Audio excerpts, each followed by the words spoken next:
ఇందుగలడు అందులేడు అను సందేహం వలదు అని ప్రహ్లాదుడు పురాణాల్లో చెప్పాడు. అతడు చెప్పింది టెక్నాలజీ గురించి కాదు, విష్ణుమూర్తి గురించి. కానీ సర్వం విష్ణుమయం జగత్ అన్నట్టు ఇప్పుడు టెక్నాలజీ అన్ని చోట్లకి వచ్చేసింది. ఇందులో టెక్నాలజీ ఉంది, అక్కడ లేదు అని చెప్పడానికి ఆస్కారమే లేని పరిస్థితి. ఇదిగో మరి ఎలక్షన్స్ విషయంలో కూడా టెక్నాలజీదే రాజ్యం. రాజులు తరాజులైన టెక్నాలజీయే తిరుగులేని కింగ్. ఇప్పుడు ఓటర్ల నమోదు ప్రక్రియ నుంచి వాళ్ళ మనసుల్ని ప్రభావితం చేసే వరకు, పోల్ నిర్వహణ నుంచి ఫైనల్ రిజల్ట్స్ వరకు ఎలక్షన్స్లో ప్రతి అడుగులోనూ టెక్నాలజీ తన ముద్ర వేస్తోంది, ప్రతిభ చూపిస్తోంది. మరి ఈ ఎలక్షన్ వేళ టెక్నాలజీ ఎన్నెన్ని రూపాల్లో దర్శనమిస్తోందో ఓ లుక్కేద్దామా?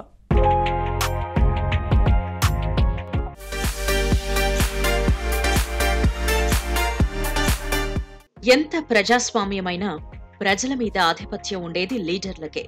అయితే వాళ్ళెంత లీడర్లైనా చివరికి వాళ్ళు ప్రజలకు సేవ చేయాల్సిందే. మరి ఇదే లాజిక్ టెక్నాలజీకి కూడా వర్తిస్తుందనే చెప్పాలి. ప్రజల జీవితాల్ని, నాయకుల తలరాతల్ని ఎలక్షన్స్ మార్చేస్తాయి. ఆ ఎలక్షన్స్ మీద ఆధిపత్యం ఎవరిది అంటే టెక్నాలజీదే. అయితే అధిపతి అనేవాడు ఎప్పుడూ ప్రజాసేవ చేయాల్సిందే. అందుకేనేమో టెక్నాలజీ కూడా మనకనేక రకాలుగా సేవలందిస్తోంది. ఎలక్షన్ టెక్నాలజీని వాడడంలో భారతదేశం చాలా దేశాల కంటే ఎంతో ముందుంది. నిజానికి ఎన్నో అభివృద్ధి చెందిన దేశాలతో పోలిస్తే భారతదేశం టెక్నికల్ గా ఇంత అడ్వాన్స్డ్ గా ఉండాల్సిన అవసరం లేదు. కానీ ఎలక్షన్ దగ్గరకు వచ్చేసరికి మాత్రం భారతదేశంలో టెక్నాలజీ వినియోగం చాలా ఎక్కువ. ఇందుకు కారణం అధిక జనాభా మాత్రమే కాదు, పౌరుల్లో టెక్నికల్ అవేర్నెస్ ఎక్కువగా ఉండడం అని కూడా చెప్పాల్సి వస్తుంది. ప్రజాభిప్రాయాన్ని ప్రభావితం చేయడానికి టెక్నాలజీయే గొప్ప ఆయుధమని మన లీడర్లు నమ్ముతారు. అందువల్లే ఇప్పుడు ఈ ఎలక్షన్ ప్రక్రియలో ఎటు చూసినా టెక్నాలజీయే కనిపిస్తోంది. ఎలక్షన్ అంటే సింపుల్ గా చెప్పాలి అంటే ప్రజాభిప్రాయ సేకరణ. తమకు ఎవరు నాయకుడిగా ఉండాలో ప్రజలే తేల్చుకునే ఒక చిన్న ప్రక్రియ మాత్రమే ఇది. కానీ ఎలక్షన్ అంటే ఇంత హడావుడి ఎందుకు? ఎందుకంటే మనదెంతో విశాల దేశం. పైగా ఇక్కడ ఎన్నెన్నో మతాలు, కులాలు, ప్రాంతాలు, సంస్కృతులు పెనవేసుకుపోయాయి. ఇన్ని రకాల జనం ఒక్కటిగా జీవిస్తున్న ఈ ఉమ్మడి వాతావరణంలో వివిధ వర్గాల అభిప్రాయాల్లో ఎంతో విభిన్నత ఉండడం సహజం. మరి ఈ విభిన్నతల మధ్య నుంచి ఒక స్థిరమైన ప్రజాభిప్రాయాన్ని రాబట్టడం అంటే అది చిన్న విషయం కాదు. అందుకే మన భారతదేశంలో ఎలక్షన్ అనేది ఒక బృహత్తర ప్రక్రియలా మారిపోయింది. దేశంలో ఎంతమంది ఓటర్లు ఉన్నారు, వాళ్ళు ఎవరెవరు అనే విషయాలు సేకరించి పక్కా ఓటర్ల జాబితా తయారు చేయడం భారతదేశంలో లాంటి దేశంలో అంత సులువైన పని కాదు. అయితే డిజిటలైజేషన్ వచ్చిన తరువాత ఈ పని కొంత సులువైంది, పొరపాట్లు కూడా తగ్గాయి. డూప్లికేట్ ఎంట్రీలు, దొంగ ఎంట్రీలు లాంటి వాటిని తొలగించి సరైన నిజాయితీ కలిగిన ఓటర్ల జాబితా తయారు చేయాలంటే టెక్నాలజీ తప్పనిసరి. ముఖ్యంగా బయోమెట్రిక్ టెక్నాలజీ వచ్చాక ఒక ఓటర్ని మరొక ఓటర్గా భావించే పొరపాటుకి చోటు లేకుండా పోయింది. ఓటర్ల నమోదు కోసం ఇప్పుడు వెబ్సైట్స్ ని కూడా వేదికలుగా వాడుతున్నారు. కొన్ని అఫీషియల్ యాప్స్ కూడా ఇందుకోసం అవైలబుల్ గా ఉన్నాయి. అయితే ఓటర్ నమోదు అన్నది ఒక్కసారి చేసేస్తే అయిపోయే పని కాదు. అమ్మయ్య అయిపోయింది అని సంతోషపడగలిగే సంగతి ఎంత మాత్రం కాదు. ఇదొక నిరంతర ప్రక్రియ. మనుషులు, ప్రాంతాలు మారుతారు, దాంతో వాళ్ల ఓటు ప్లేస్ మారిపోవచ్చు. అలాగే వృద్ధులు చనిపోతూ ఉంటారు, వారి పేరుతో వేరే వారు దొంగ ఓట్లు వేయకుండా చూసుకోవాలి. ఓటింగ్ వయసొచ్చిన యువత కొత్తగా ఓటర్లుగా నమోదు కావాలి. అసలు ఓటర్ నమోదు విషయంలోనే పొరపాట్లు జరగొచ్చు. మరి ఇన్ని గొడవల మధ్య కొత్తగా ఒక్కో ఎలక్షన్ వచ్చినప్పుడల్లా దానికోసం ఒక పర్ఫెక్ట్ ఓటర్ జాబితా తయారు కావాలి అంటే డేటా పరంగా కష్టపడాల్సి ఉంటుంది. జనాభా లెక్కలన్నీ కరెక్ట్ గా ఉండాలి. ఓటర్ల వ్యక్తిగత వివరాలన్నీ ఎప్పటికప్పుడు అప్డేట్ చేసుకుంటూ ఉండాలి.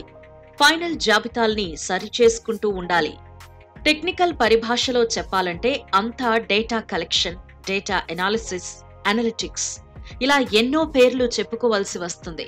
టెక్నాలజీ అనేది లేకపోతే ఇంత పెద్ద డేటా సెట్స్ ని మేనేజ్ చేయడం అన్నది దాదాపు అసాధ్యం. డిజిటల్ టెక్నాలజీ రాక పూర్వం ఈ పనులన్నీ కాగితాలపైనే జరిగేవి. అయితే అప్పుడు జనాభా ఇంత ఎక్కువ కాకపోవటం వల్ల డేటా నిర్వహణ సాధ్యమైంది. అసలు ఇంత పెద్ద డేటా సెట్స్ ని కాగితాల మీద నిర్వహించేటప్పుడు తప్పులు, పొరపాట్లు జరిగే అవకాశం ఖచ్చితంగా ఉంటుంది. అయితే ఇప్పటి కాలంతో పోలిస్తే అప్పట్లో నిజాయితీ ఎక్కువ. ప్రజల్లో అయితేనేం, అధికారుల్లో అయితేనేం, రాజకీయ నాయకుల్లో అయితేనేం తప్పు చేయకూడదన్న భావం ఎక్కువ. బహుశా అందుకేనేమో టెక్నాలజీతో పని లేకుండానే ఎలక్షన్ ప్రక్రియ అంతా సవ్యంగా సాగిపోయేది. అయితే జనాభా పెరిగి ప్రజల్లో అవేర్నెస్ పెరిగిన ఈ కాలంలో ఇంత పెద్ద డేటా సెట్స్ ని నిర్వహించడం అన్నది టెక్నాలజీ లేకుండా ఊహకి కూడా అందని విషయం. ఫింగర్ ప్రింట్స్, ఐరిస్ రిజిస్ట్రేషన్ ఇలాంటి బయోమెట్రిక్ విధానాలతో దేశంలోని ప్రతి పౌరుడిని స్పష్టంగా గుర్తించే అవకాశం ఏర్పడింది. ఓటర్ నమోదులో ఒకవేళ తప్పులు జరిగితే ఆ తప్పుల్ని ఎప్పటికప్పుడు సవరించుకోగలిగే అవకాశాలు కూడా ఉన్నాయి. ఫైనల్ ఓటర్ లిస్ట్ లో మన పేరుందా, అక్కడ మన డీటెయిల్స్ కరెక్ట్ గా ఉన్నాయా, ఇవన్నీ మనమే చెక్ చేసుకుని మనమే అఫీషియల్ సైట్ లోకి లాగిన్ అయి మన వివరాలను కరెక్ట్ చేయమని కోరే అవకాశాలు ఇప్పుడున్నాయి. ఇదంతా టెక్నాలజీ వల్లే సాధ్యమైంది. ఓటర్ రిజిస్ట్రేషన్ విషయం పక్కన పెడితే అసలు ప్రజాభిప్రాయాన్ని ప్రభావితం చేయటం అన్నది ఎలక్షన్లో అత్యంత కీలకమైన విషయం. ఈ కోణంలో కూడా టెక్నాలజీ పాత్ర చాలా పెద్దదే. నిజానికి టెక్నాలజీ అతి ఎక్కువ ప్రభావం చూపిస్తుంది ఈ విషయంలోనే అని కూడా చెప్పవచ్చు.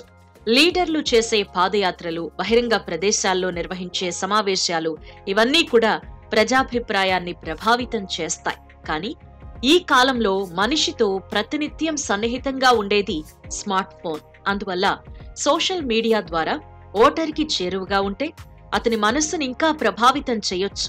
అందుకే ఇప్పుడు ప్రతి రాజకీయ పార్టీ చాలా పెద్ద స్థాయిలో సోషల్ మీడియా క్యాంపెయిన్స్ నడుపుతోంది.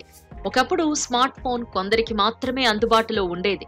ఇప్పుడు దాదాపు ప్రతి ఒక్కరూ స్మార్ట్ ఫోన్ వాడగలుగుతున్నారు. గతంలో డేటా రేట్లు అధికంగా ఉండడం వల్ల ఇంటర్నెట్ అందరికీ అందుబాటులో ఉండేది కాదు. కానీ ఇప్పుడు అతి తక్కువ ఖర్చుతో ప్రతి ఒక్కరూ ఆన్లైన్ సౌకర్యాన్ని పొందగలుగుతున్నారు. అందుకే ఎలక్షన్స్ వచ్చాయంటే చాలు ప్రచారంలోనూ, ఓటర్ల మనస్సుల్ని ప్రభావితం చేయడంలోనూ సోషల్ మీడియాకి ప్రాధాన్యం అమితంగా పెరిగిపోతోంది. మన దేశంలో ఈమెయిల్ చదివే వాళ్ల సంఖ్య చాలా తక్కువ అని స్టాటిస్టిక్స్ చెబుతున్నాయి. కానీ ఫేస్బుక్, ఇన్స్టాగ్రామ్, ట్విట్టర్, స్నాప్చాట్ లాంటివి ఉపయోగించే వాళ్లు ఎక్కువ. అయితే వీళ్ల సంఖ్య కూడా పరిమితమే. కానీ యూట్యూబ్, వాట్సాప్ అలా కాదు. ఈ ప్లాట్ఫామ్స్ జనాల జీవితాల్లోకి పూర్తిగా చొచ్చుకుపోయాయి.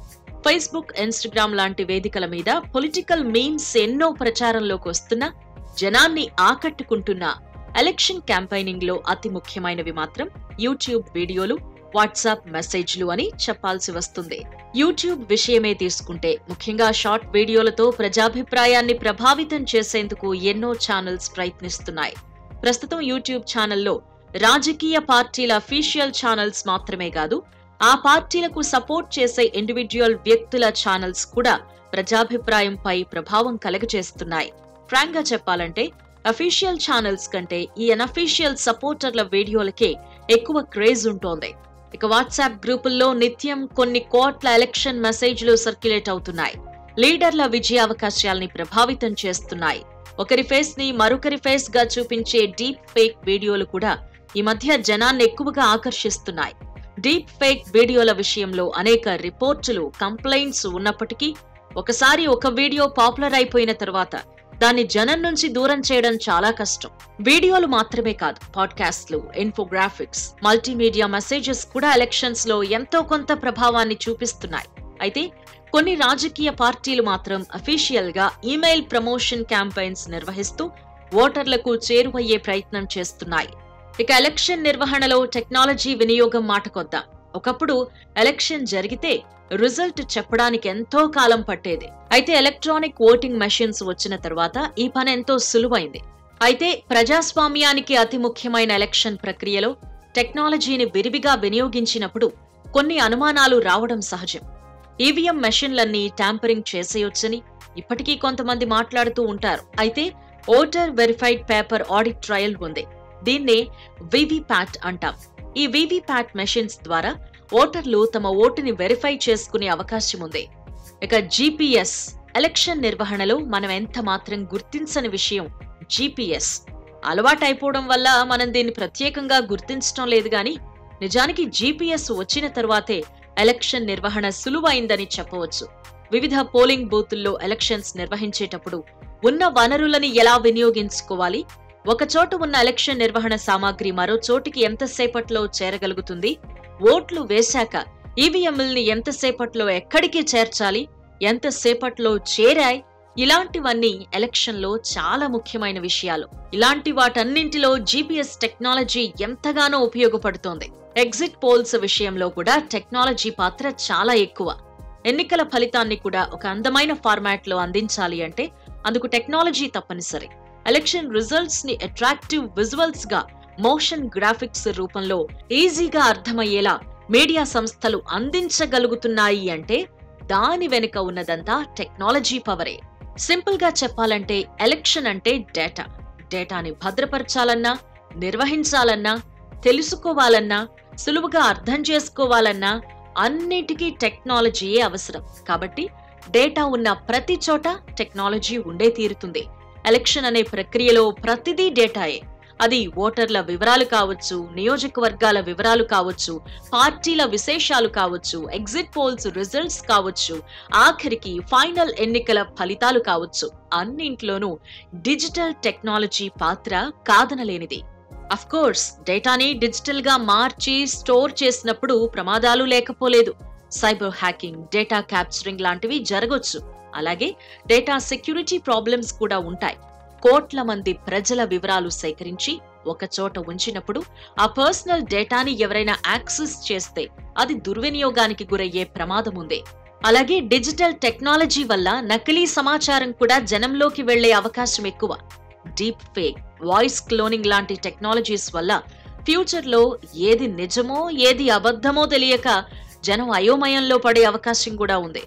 అయితే అంత మాత్రాన టెక్నాలజీని పక్కన పెట్టేద్దామా? అది తెలివైన పని కాదు. మరేం చెయ్యాలి? మరింత పటిష్టమైన ప్రోటోకాల్స్ నిర్మించుకోవాలి. సైబర్ భద్రత పెంచుకోవాలి. అది జరిగితే ఒక్క తప్పు కూడా లేని ఓటర్ లిస్ట్లతో ఫ్యూచర్ లో పర్ఫెక్ట్ ఎలక్షన్స్ నిర్వహించుకోగలం. పర్సనల్ డేటాకి భద్రత కలిగించే సరికొత్త ఎన్క్రిప్షన్ విధానాలు ఆవిర్భవిస్తే టెక్నాలజీ వల్ల అంతా మంచే జరుగుతుంది. ఇక last but not least block chain technology గురించి కూడా చెప్పుకు తీరాలి. ఎలక్షన్ లో బ్లాక్ చైన్ టెక్నాలజీ మీద ఇప్పటికే ప్రయోగాలు జరుగుతున్నాయి. ఫ్యూచర్ లో ఈ టెక్నాలజీ పూర్తిగా ఎలక్షన్ రంగంలోకి అడుగు పెట్టడం ఖాయం. బ్లాక్ చైన్ టెక్నాలజీ వస్తే ఏంటి? వస్తే అప్పుడు ఓటింగ్ లో తప్పులు జరిగే అవకాశమే ఉండదు. బ్లాక్ చైన్ టెక్నాలజీ మాత్రమే కాదు, artificial intelligence, internet of things ఇలాంటి టెక్నాలజీలన్నీ అభివృద్ధి చెంది ప్రాక్టికల్ గా వినియోగంలోకి వస్తే భవిష్యత్తులో ఎలక్షన్ రూపురేఖలే మారిపోతాయి. ఓటర్ అన్నవాడెవ్వడూ పోలింగ్ బూత్ కి వెళ్లాల్సిన అవసరం ఉండదు. రిమోట్ ఓటింగ్ విధానం ఆవిష్కృతమవుతుంది. ఎవ్వరూ ఎక్కడికి పరుగులు తీయాల్సిన పని లేకుండా నేరుగా తమ మొబైల్ నుంచే ఓట్ చేసే అవకాశం ఉంటుంది. ఎలాంటి తప్పులు జరగని, అసలు తప్పులకి అవకాశమే లేని అలాంటి పర్ఫెక్ట్ హైటెక్ ఎలక్షన్ కోసం ఎదురు చూద్దాం మరి. సరేనా?